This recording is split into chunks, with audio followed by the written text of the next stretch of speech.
The 32nd International Material Research Congress, a joint meeting between Sociedad Mexicana de Materiales and the Materials Research Society in the U.S., is inviting you to the tutorial entitled Evaluation, Characterization, and Electronic Structure for Catalytic Materials, which is focused to undergraduate and graduate students. During the tutorial, you will learn fundamental aspects such as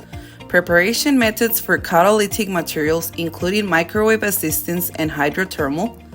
catalytic evaluation using photo-catalytic approaches and wet chemistry methods.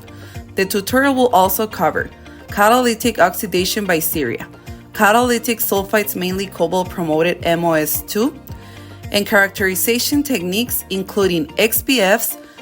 AFM, XRD, and in situ operando STEAM TEM.